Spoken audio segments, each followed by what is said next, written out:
Welcome to the Wilson Wealth Show, a thought-provoking show about building wealth in the new economy.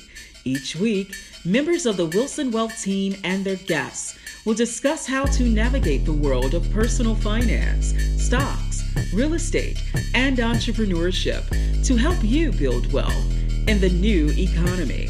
And now, here is your host, Sierra McCosh. Hello and welcome back to the Wilson Wealth Show. I'm here today with a very special guest, Chef Lisa Brooks. Hello. How you doing today? I am well. Thank you for having me. All right. Chef Lisa Brooks, who you can find out a lot about by just going to Chef Lisa, correct? All things Chef social Lisa, media? ChefLisaBrooks.com or at Chef Lisa Brooks on all social media. Correct. Okay, so you can find out about her at Chef Lisa Brooks on all social media. One of the unique things about Mrs. Brooks, for full disclosure, I am a client of Heart and Soul Chef, which is Miss Brooks' culinary business. Hopefully I'm saying that right. And Yes. And she is a client of Wilson Wealth, but I'm allowed to talk about how great you are. Our regulators don't let you talk about us, but you can talk about us to your friends. But we just have to disclose that she is a client and has been for a couple of years now, right? At least. I think so. Definitely. So what I wanted to do was just interview one of our successful client business owners, and you have a unique story, and I like your story because I think it symbolizes a lot of people today. We're in this environment now where folks have had a little taste of independence, right? Working from home, time management, time is the true wealth, followed by health or in the order. And so you've had this freedom, and now, of course, corporate America wants you back in, wants you in your cubicles, wants you in the commute, they want you in the parking garages, and you broke away from that. So I did. For those of you, you go to, you can find, if you Google or Bing, Charlotte Business Journal and Chef Lisa Brooks, you can find out more about her story. But when I read that article, what stood out to me was that you were working, I think, for about 16 years for a healthcare IT company. That's right. Chapel Hill. Mm-hmm. Now, what were you doing over there? Were you IT? I was managing a technical support call center for the software line of healthcare software, kind of a suite of products. Okay. So I managed a team of technical support folks, and ran that call center for 16 years. And in 2010 is when I had the divine revelation that I could use my God-given talents to do something different and change my life. Yeah, there's a series out on Netflix called High on the Hog. And I'm reading your story, and you said your family would regularly cook meals for 50 or more people on Sunday with a 4-burner stove. I imagine that wasn't these electrical devices we have now. This is the old... yes, with the 4 eyes. The 4 eyes, yeah. The coil eyes, yes. And that's hard to do because you got to time it, you got to prep it. You've got a lot of people in your business in the kitchen, and getting in the way. And but that's in your DNA. You said you had that in your DNA. Now, did you think about doing cooking before you got into the, managing the call center, coming out of college? No. Okay, no. Never. Okay. Never. Okay. Oh, that's right. Go ahead. In fact, Maurice, I did not even realize that cooking was a gift or talent in any way. I thought everybody could cook. I thought everybody's mama, grandmama taught them how to cook. And everybody knows how to cook. I just didn't think it was anything special. I did love to entertain. I love to host. So I did always have big Sunday dinners. Once I went to college, I'd have people over on Sundays, whether after a late night at the club, and maybe I had breakfast, or just a regular Sunday dinner, and invite my friends over. And just as I got older, my coworkers and still my college friends. And so I kind of kept that tradition going, even when I went away to school and beyond. And so I've always exercised the gift. I just didn't monetize it. I didn't even know that was I just never crossed my mind as something I could make money doing. Yeah, it's like a lot. It's like when you're looking for something, it's right in front of you, right? And Absolutely. and you stop and you're like, okay. Oh, it's so funny you mentioned the dinners beyond just you and your family. I remember when that movie Soul Food came out back in had to be 1998. So, yes. And at college, we tried to emulate that. So we would have these dinners at. I was in a fraternity, so one of the brothers' apartments, if you will, these are dorm apartments or college apartments. And, even though we weren't blood relatives, that sense of family, that DNA, it was there. And you're right. We kind of took it for granted that somebody in this group could cook, Absolutely. Right. And so, right. I mean, I just got back from vacation and we took turns. Now, we is not me, but them. They took turns cooking,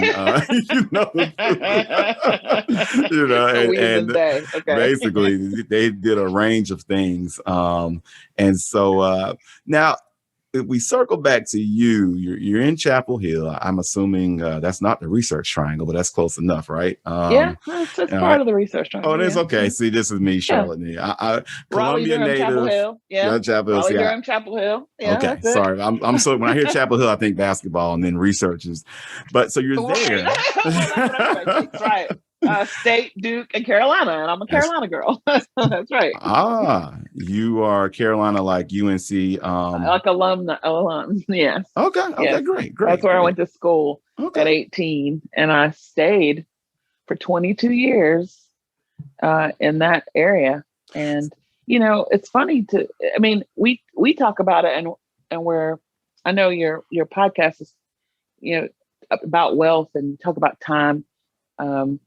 Being the true wealth, and something that we have lost. And we talk about food and this whole, spirit of hospitality and that Sunday dinners and all of that. We're losing that. And I almost, had I kind of followed the traditional path, I may not be, and I did follow the traditional path. I just broke from it at 40 years old. But that's kind of, it's a product of our parents, that generation, teaching us, their children to go to college, get a good job. That's what we're taught. Yep. Go get a good job. I mean, my parents both retired because, there were still, the pensions still existed. And they both retired. My mother from the school system, my father from Charlotte Parks and Rec, a city of Charlotte. So, so they had that retirement, and that's all they wanted for us, right? Work 30 years somewhere, get a retirement, right? That's what so that's how they steered us. And I was very careful with my son to steer him in the direction of his talents, and not so much, you need to find something to make money. And I think that's something that is really important for parents to make that shift, because we associate money with success and money with happiness and, certainly security, which is fair. But if we look at our children and look at the gifts that they have, just as they're growing up, what things they naturally, kind of veer towards, that's what should be encouraged. And if you do the thing that God put in you to do, the gift he gave you, the money's going to come, the provision's going to be there. And so I think we just as parents have to do a better job of that. Because I could have very well not ever have tapped into this amazing thing that I have now, following the traditional path. Oh, definitely. It's like I heard one lady say, it's not your talent to hold on to it. You've given this talent and you're supposed to share it. And so, so if, like, I say this all the time at the bus stop to the parents, like, everybody can't be STEM. like my background's engineering. I know without a doubt, everybody can't go and start doing Laplace transformations, applied mathematics, things of that nature, just because, hey, that's where the money is. Like it takes a little bit more than that.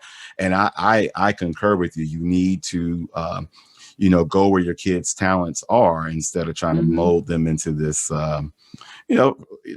this figure that makes money but isn't happy, because they're always going to head towards this midlife or late career crisis, and they're just going to want to quit. And so do you want your child to just be frustrated and quit in their 50s, or do you want them to, you know, walk in their talent and be fulfilled? And you're totally right.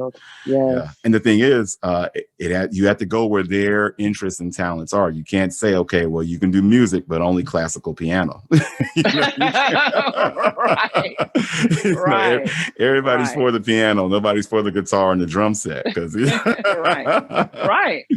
Yeah. You know? But happiness will come. I mean, happiness. Well, if you follow your passion, what's in your heart, you certainly will, you know, have a better chance of being completely happy, fulfilled.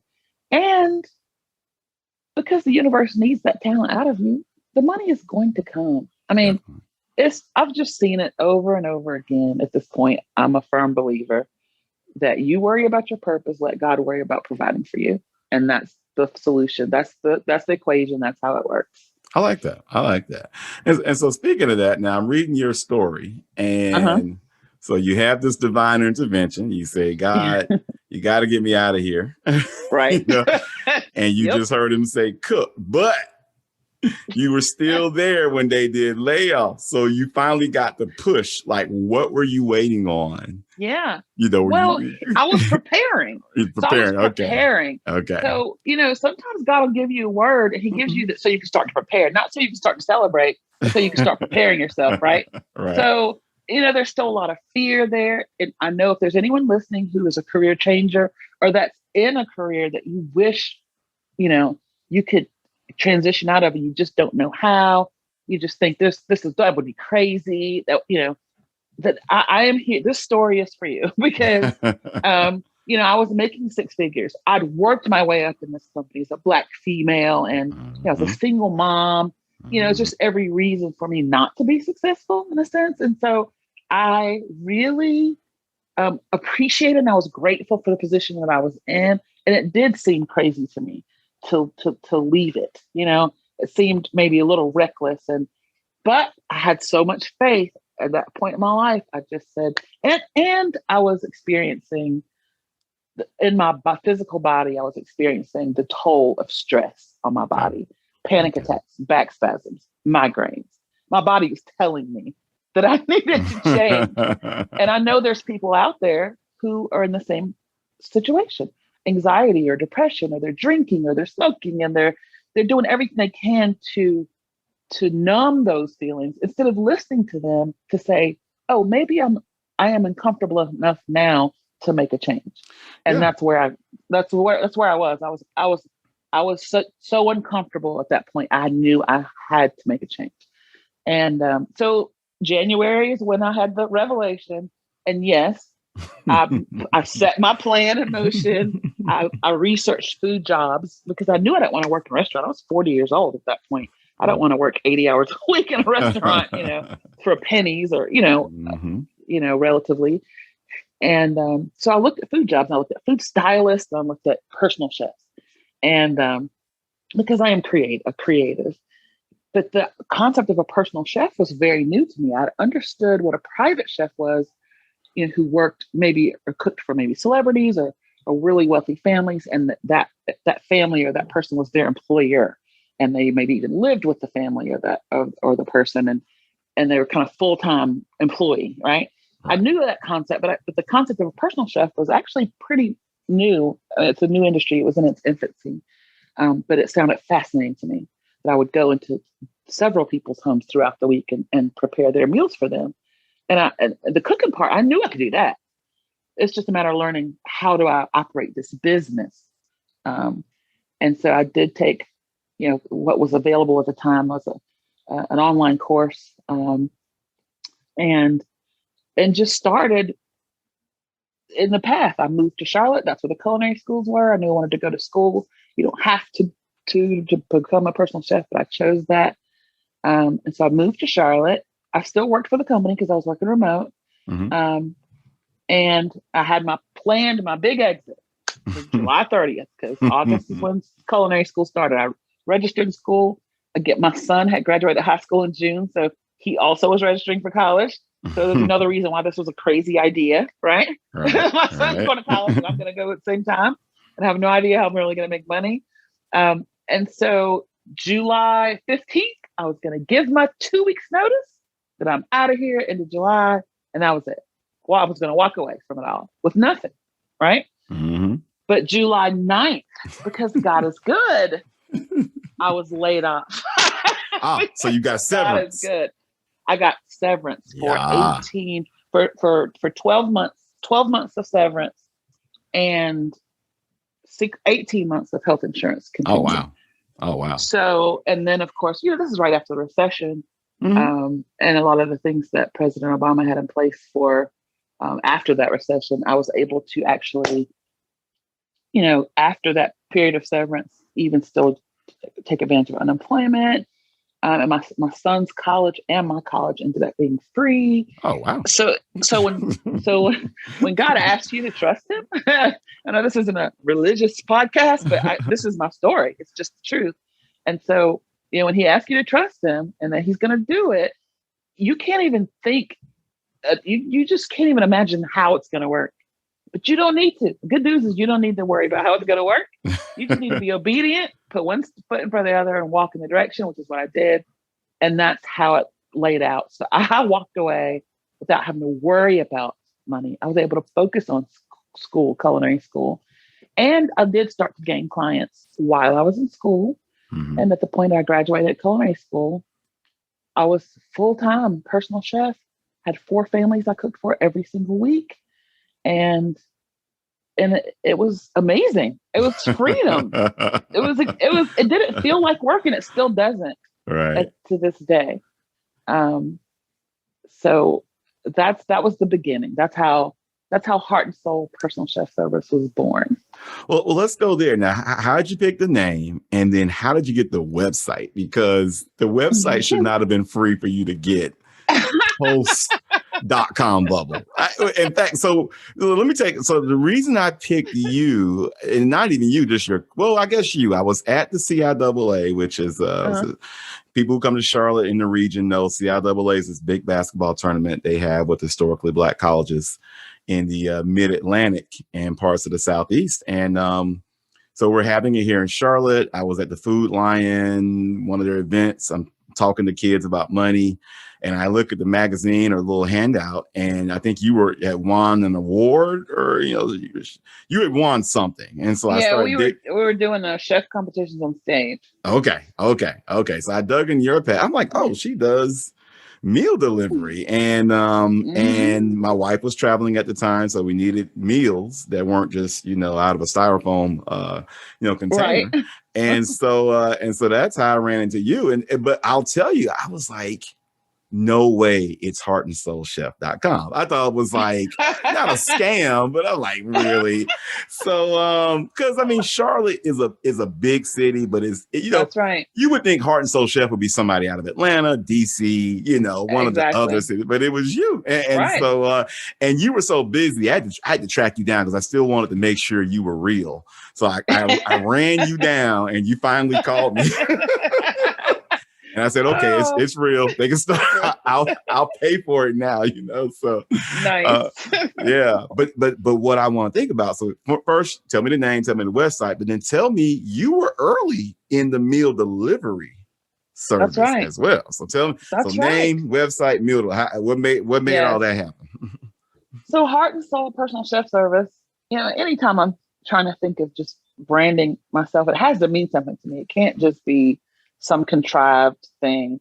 It has every bit of verbiage on the website, heartandsoulchef.com, every bit of verbiage, the name, if you see a slogan, it's all very intentionally crafted to mean something to me. So,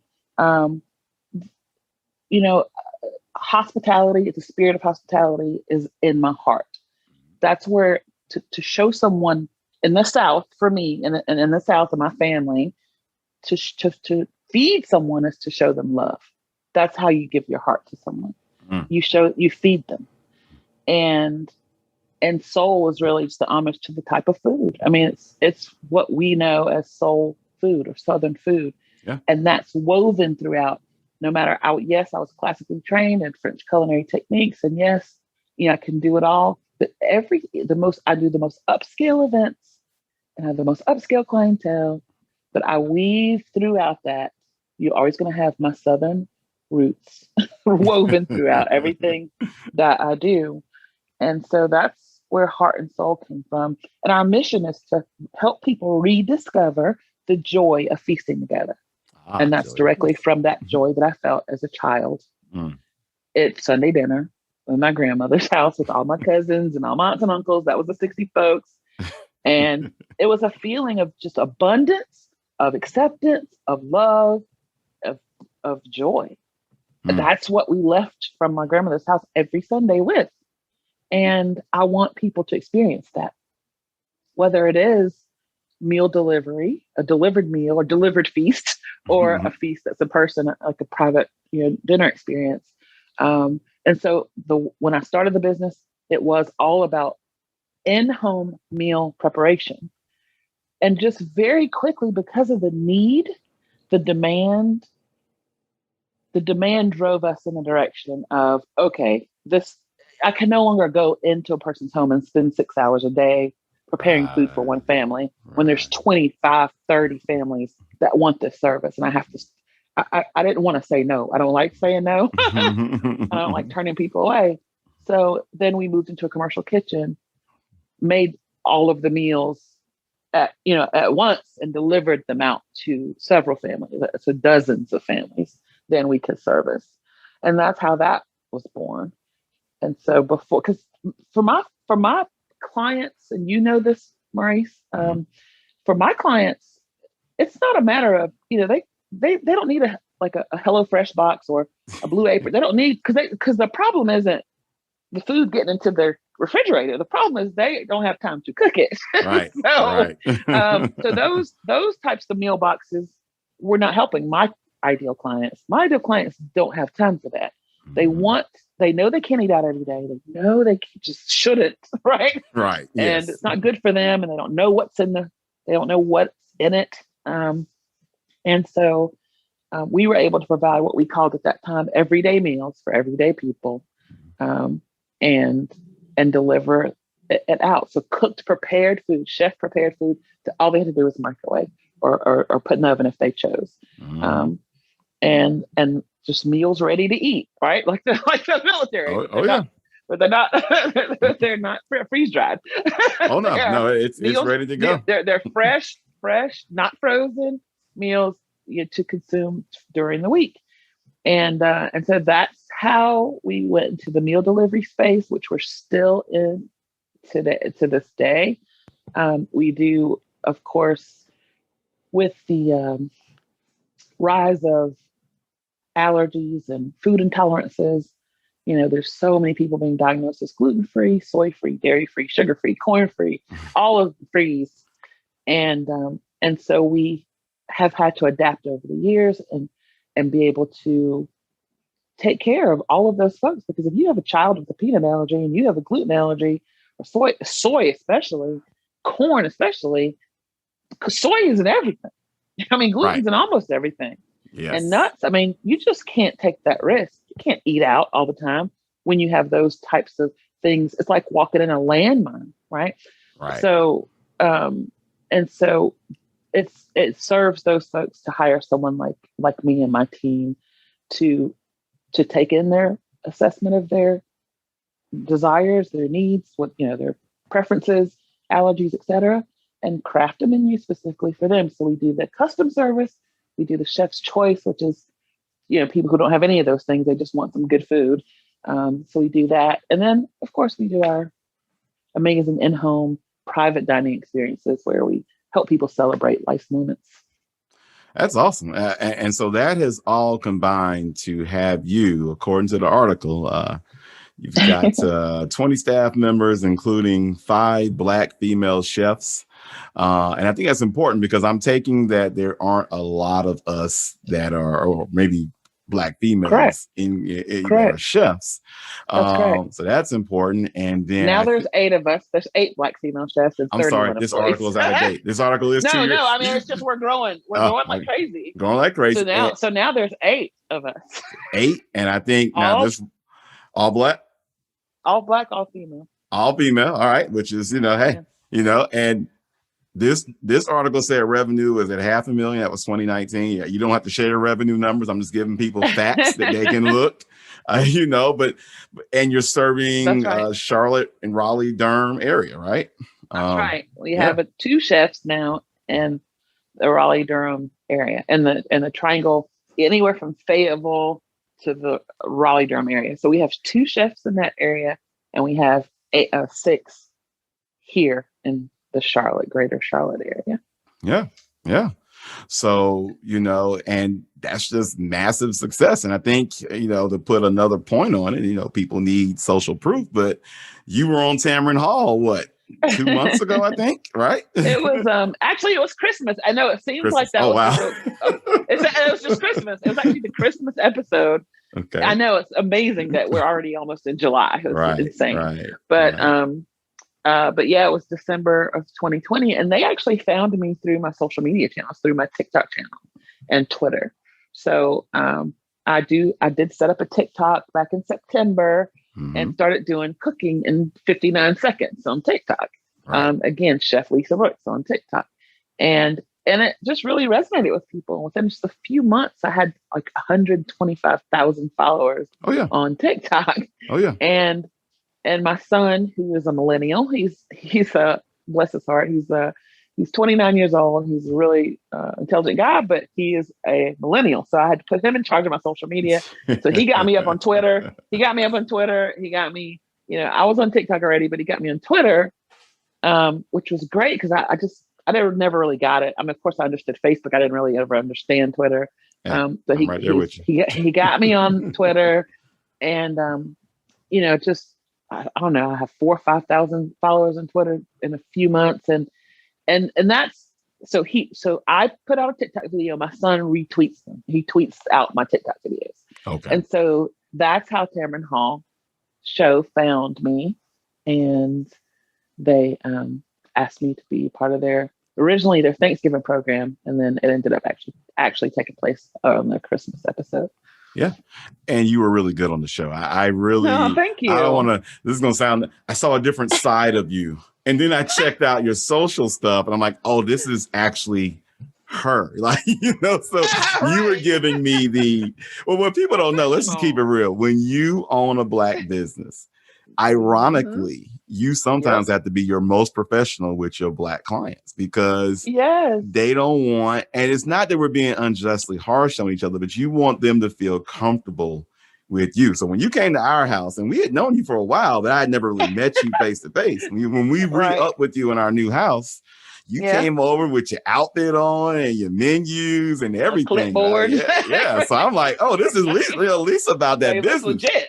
Then I saw Tamron Hall, and I'm like, you ran that other girl into the ground so bad. I was like, let me go check out these social media handles she's got. And I'm like, okay, this is the real Lisa. This is like actually my personality, right? Yes. Like I but it's so funny because we do that. We code switch, right? We can operate in any environment that we need to, Right. And my parents taught me that. My parents. My dad was a pastor on the weekends, obviously. He was a pastor and she was the pastor's wife. And so all of her kids had to be shining like new pennies. And we had to speak the King's English in the house. And we had to, look presentable everywhere we go. You never speak too loudly. You never, we just had a set of rules that we followed.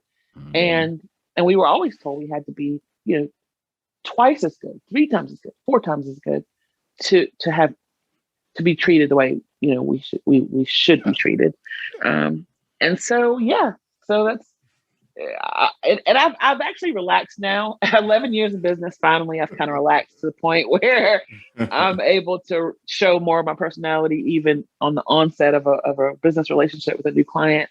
But I just really felt like clients used to tell me, like, you're so intense.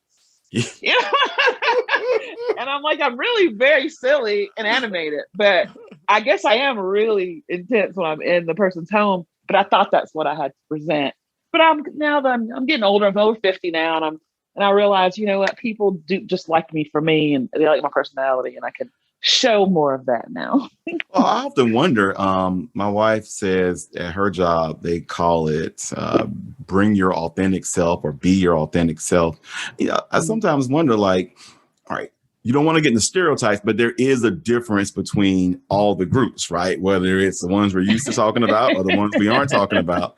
But there's just like two kids aren't alike, the two groups aren't alike. And I often wonder, that's true. when we go in and whitewash ourselves, does the counterparty think, well, man, I thought, I mean, I'm not expecting you to be like Dynamite, right, from Good Times, but but more like Felicia, wasn't it?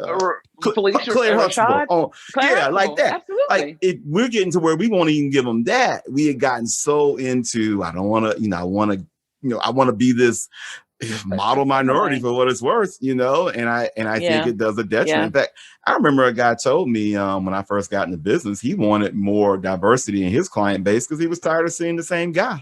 And this was a majority dude, I'm purposely using code words so we don't get inflammatory, but I think, we're doing a disservice because going back to unpackaging our talents, sharing them with the world, if we're holding ourselves back, then, the world misses something. I mean, and so no, I welcome that's true. Mm-hmm. I agree with that. I agree with that 99.9%. I do.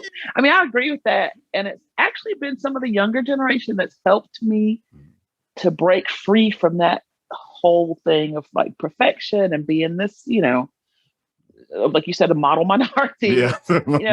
Some of my younger chefs have helped me see that it's okay. I have one of my chefs, for example, who grew up in what we called North Charlotte. If you're from Charlotte, North Charlotte was kind of like the hood, right? Yes. And so when she came to me as an intern, which most of my folks do come in through an internship in culinary school, and I thought, oh no, this is not going to work. Like she is too rough around the edges. I'm going to have to polish this girl up. Like I'm not going to put her in front of a client until she can speak properly, until she can present herself properly, and that was just, that's just so ingrained in me. Mm-hmm. And I loved her, and she was great. And she's a talented chef. And, I did do some of that. We did soften up the edges a little bit, but she's still unapologetically herself. Yes. And she goes into these homes, into like most of us, we go into these homes, really wealthy people. And, and I get the most 5-star reviews from her, when she's the captain of an event. And she's come so far, but she's still herself. She still might say the wrong thing, but people love her because really just your personality and being your authentic self really does. It really does. Like it's okay. It's okay. Again, 99.9%. Yeah. I mean, if you go to the White House, you still need to wear a suit. You got some protocols. Act like you got some sense. Yes. Right. I like you got some sense. Yeah. My mom always say, I like you've been somewhere before. Yes. Right. Yeah. Class is all classic, and class are always in style. You That's can't always in style. And again, I don't see anything wrong with speaking properly. I don't see anything wrong with using English language the way it was intended. Or I don't see anything wrong with being intelligent, being well spoken, and blah blah blah. Like all those things. Being well dressed, what have you. I don't see anything wrong with that whatsoever. But just the whole world is different now, and so it's only because our culture is more accepted that we're able to relax a little bit. That's a good point. I keep forgetting that it's 40 years ago. You go to a wedding, it's pretty much the same wedding everywhere. Maybe some of us jump a broom. 40 years later, no matter which wedding you go to, all of us are going to do the electric slide. And that is kind of like, what I'm saying? Hello. It doesn't matter what. No matter what or who's getting married. It don't matter. Yes. It doesn't matter. So you are right. What part of the country, it doesn't matter. Well, I mean, hip hop is the number one genre now. I mean, that's right. It's influences everything. Yeah. And influences everything. Commercials, right? What? I mean, you can't get away from it if you wanted to. Nope. It's crazy. Yeah. It's just been embraced now. And so, but there's always, in my mind, and there's always a fine line, Oh yeah.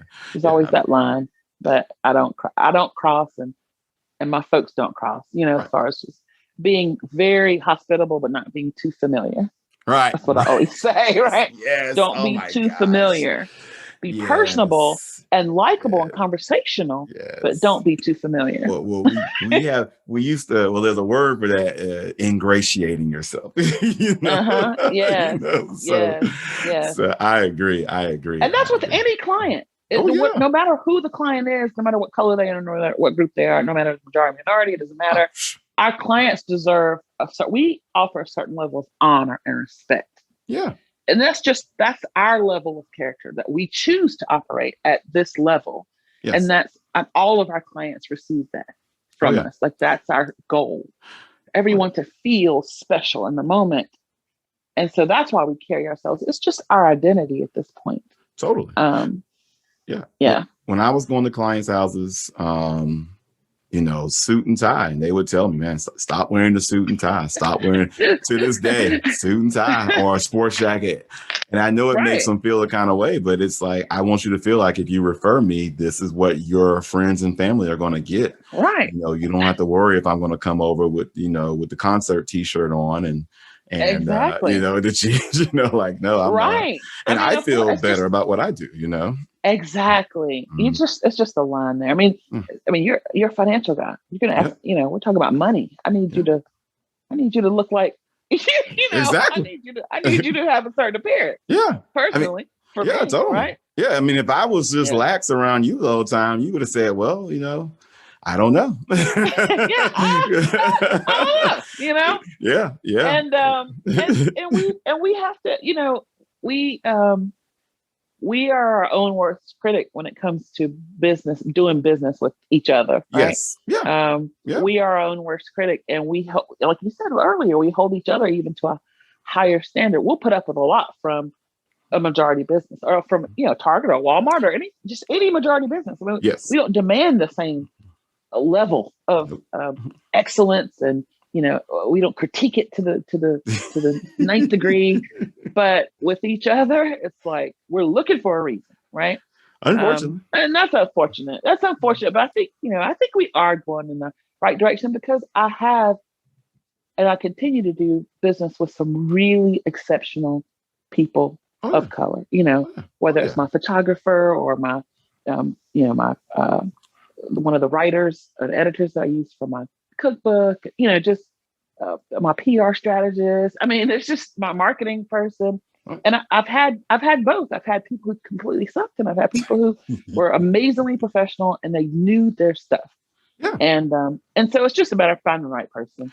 Just find the right person. It doesn't matter what they look like. Just find the person that gets you. Yeah. And I think the business, the quality of the businesses in our community are proportionate to I think we're so small, right? We're only 13% if the numbers are accurate, because the census numbers are getting weird. I think we might be a little bit more now, but that's just me. But I've always contended that, and it's no why I just thought about it with you, because I didn't know your complete story, believe it or not, until this interview. But I've always contended, like I'll tell my wife all the time, you would run this business a lot better than I would. I think some of our better operators of businesses are in corporate, and until we can incentivize them to leave, because who's going to walk away from, what it takes now to make six figures as a business owner. Knowing what you know now, it's like, I can make it in corporate, or I can make 3 times that and make it on the out, but 3 times to get to what I got in corporate, right? So there's a risk level. And so I think this is where generational wealth building, giving like you said with your son, letting his talent shine, giving them the platform to lead corporate without risking their livelihood completely is the key to getting more of that knowledge, those better operators out into the field. And that's no knock on anybody that's not in corporate, that's operating a business, but there's a reason why Fortune 500 companies hold on to you at 6 figures. You're good at what you do. So and there's something to be said about that structure, about the training that you receive, and the skills that you develop, and there's something to be said for that. And it's like an insiders club, or like you do get a certain education. In corporate that I'm grateful for, because I'm able to use all of those skills, those leadership and all of that in my business.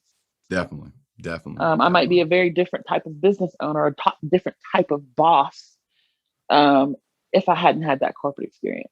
Yeah, especially running a call center. I mean, you got all the managerial, best practices, if you will, human stuff. Right. Definitely. The customer interaction and obviously employee management and just team building, all of those things that I do with my folks now. Like we are able to deliver such an amazing, seamless experience, because we are seriously a team, almost a family. And how do I do that? How did I do that? I grew people. People always ask other chefs, because I do train other chefs all around the country, all around the world, really, how to run and grow a personal chef business. Okay. So I teach these online classes, teaching people how to do exactly what I do. And their main thing they wonder is, how do you get people? How do you get people? How do you find people? Because it's very unusual to have a team in our industry. Usually personal chefs are one-woman show, one-man shows. That's just the way it is. Very rarely do you see a team or a company of chefs. It's just not heard of, right? Outside of the restaurant, hotel industry, it's not heard of. And so it's very unique what I've been able to do, and it's just amazing. I'm super proud of it. But I've grown people. So I take seedlings, I call them, out of culinary school, and I prune them and water them and give them sunlight, and I grow them. So they grow up basically like I grew up in my grandmother's house. I grew up under her wing, under her apron, so to speak. And so I bring them up. So they share my DNA at this point. And so whether I go out, and it took a while for my customers to trust me to let another chef come to their home, right? Yeah. To say, no, I want you. I'm like, no, trust me. I've trained this person. This person is me. This is going to be the same food. I promise, and the same service, the same level of service, the same. Obviously, we have different personalities because we're individuals, but a heart and soul experience is a heart and soul experience, no matter which chef you get. No matter which server team shows up, it's the same experience, because we're led by a common set of core values. And I've raised these people basically up in my family, and we all kind of share my DNA at this point. So it's just really unique. I'm super proud of it. And that's why we chose to take our little show on the road. Oh yeah. That's what I was going to ask. What's next? What's next? What's going on? 2021 is kind of an amazing year. 2020 was really great for us. We grew quite a bit because obviously with restaurant closures and also just basically it was a real issue with food supply even at one point. Yeah. And so we were integral in our customers' lives to keep food on the table. And so our business grew quite a bit in 2020, and our team grew exponentially in 2020. And so 2021, it's like, okay, the world's going to open back up. We assumed by summer, which it turns out we were right.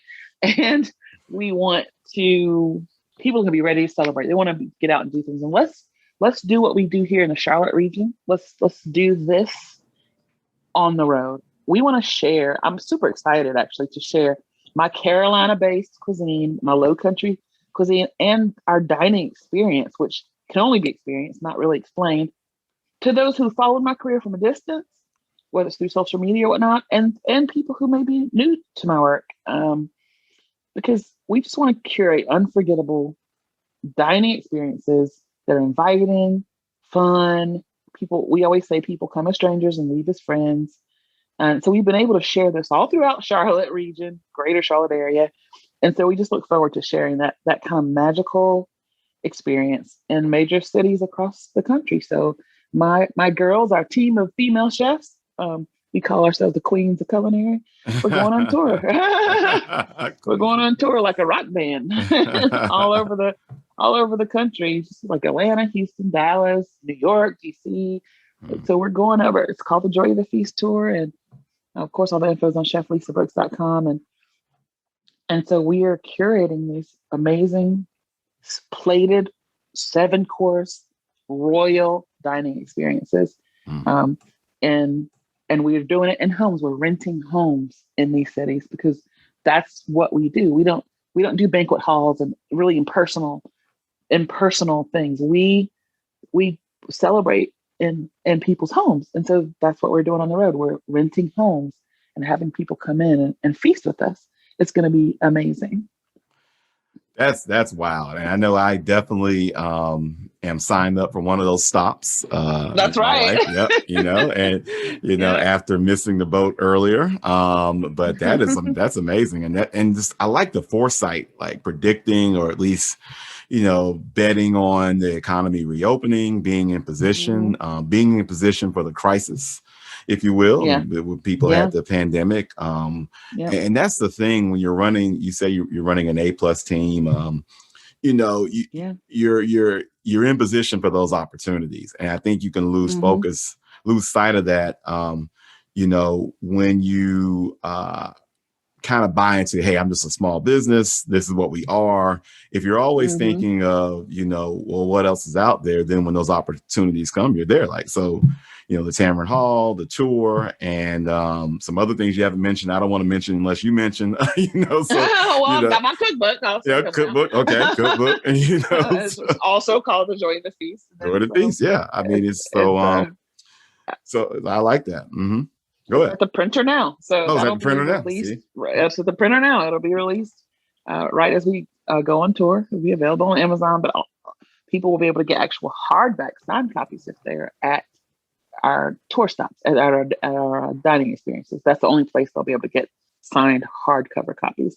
But otherwise, the paperbacks will be available on Amazon. And the Joy of the Feast, again, I've already explained what that means to me. But the recipes, the cookbook itself it's like a collection of stories it's like a storytelling of Black Southern cuisine through storytelling and some recipes, right? It's not just the recipes. There's photographs for every dish. I don't like cookbooks without photos. So there's excellent photography of all the dishes. And it's kind of like the basics of Southern cuisine. It's not all these fancy, hard to make. Let's get back to the basics. I'm like, do you know how to make vegetables taste good? Do you know how to make just a good old pot of squash and onions? And do you know how to make a good pot of Southern green beans? Greens, macaroni and cheese, baked chicken. I mean, just it's basics. It's staples. And so it's a really good cookbook for someone who kind of has those memories. Like, oh God, my grandmother used to make that. And it's also for people who wives to be, students graduating from college, getting out into the world. Like, it's the basics that your grandmother, if your grandmother, great grandmother didn't teach you, I'm going to teach you how to do these basic Southern staples, I'll say. And I got a few of my little fancy things thrown in there, but mostly it's stuff that's been passed down through generations of my family. Yeah, I'm on the list of people who can't make the green beans, so it tastes good. So I've been trying, and there's a lot of stuff floating around the internet. So I can't wait to get that book because I have definitely it's on my list. I buy the organic green beans and just trying it out. So. Yeah, I'll definitely want to hear that or see that. So I will definitely have my book ready to be signed when I'm at your stop. Yeah. Sounds great. Well, good. Well, hey, it's been an honor to have you on our podcast. I think you're our first. You're our second business owner. We had a yoga guy. He was yoga and Tai Chi. He was our first guest, but it's been an honor to have you on. We look to do more. You set a standard, so we got to find somebody just as good as you. This was fun. Fun. Yeah, definitely. And I've learned a lot. Fun. And for the audience, everything is at Chef Lisa Brooks. Instagram, Facebook, Twitter, TikTok, and what's the one where you talk? I'm showing my age here. I forget. What's the one where you talk? Clubhouse, right? Clubhouse. Yeah, Clubhouse. Yes. Right. Clubhouse. So you are all over. And of course, heartandsoulchef.com. Yes, that's right. Anything you want to say to the audience, advice, whatever, something you say, feel free to, the platform is yours. Yeah. Well, I mean, it's been an honor. First of all, thank you for having me, Maurice. It's been an honor to share my story. I hope that it has encouraged someone, inspired someone who may be, letting fear stop them from a new chapter in their life. You're never too old to change the direction of your life. I did so at 40, the best decision I ever made. And I'm the happiest I've ever been. I'm the most secure I've ever been financially. And I wouldn't trade the experience for the world. I mean, so I literally, don't let fear stop you. Everything great in life happens on the other side of fear. That's it right there. I like that. Drop the mic. I'm going to just end the podcast. That's it. That's the podcast. Everything great in life. Oh, wow. Is that original? That's real. I mean, that's really real. I mean, I don't think it's original. I've heard it probably in church. I don't know. Oh, man. Or all my stuff I read. But I mean, I don't think it's an original thought at all. But that's it's just true. It's true. I mean, I've heard people say that. Will Smith or Tony Robbins or any great speakers will say some version of that. Yeah. You have to get past fear. I mean, the Bible says, you have to get past like that's like people often stop right before the big thing's going to happen. And, it's just, it's faith in something. You're still believing in something. Even if you're believing it's not going to happen, or you believe the worst is going to happen, you're still believing in something. So you might as well exercise faith and believe that the good thing's going to happen and walk in that direction. And, the universe will respond to your faith and obedience. God will respond to your faith and obedience. I've just seen it over and over again, and I've lived it. And so hopefully that has inspired someone. Definitely. Hey, you've inspired me. So great. Well, hey, Chef Lisa Brooks, heartandsoulchef.com, at Chef Lisa Brooks on all of your social media platforms. Look forward to hearing more as she expands throughout the Mid-Atlantic and the Southeast and takes her company public one day, IPO. Thank you for listening to the Wilson Wealth Show, a thought-provoking show about building wealth in the new economy. Each week, members of the Wilson Wealth team and their guests will discuss how to navigate the world of stocks, real estate, and entrepreneurship to help you build wealth in the new economy. Please join us next time on the Wilson Wealth Show.